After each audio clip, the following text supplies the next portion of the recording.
Well tasty থেকে বের হওয়ার পর আজ অনেক দিন পর শর্মা খাচ্ছি।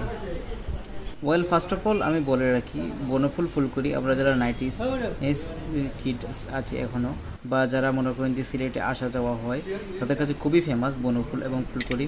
তাই আজ হঠাৎ যখন বনফুলে গেছিলাম তখন মনে হলো যে বনফুলের বা ফুলকড়ির নতুন একটা জিনিস ট্রাই করে দেখি।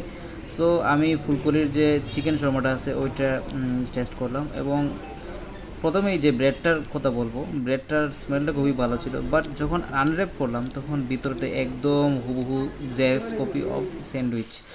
সো যেটা আমাকে খুবই ডিসঅ্যাপয়েন্টেড করেছে, কারণ আমি এর খুব ভালো শর্মা খেয়েছি প্লান্ট টেস্টিতে থাকা অবস্থায়। বাট এইটা মনে হচ্ছে জাস্ট একটা পাউডার মধ্যে এই চিকেনগুলো ফ্রাই করে একদম ঠাইসা বইরে দিছে।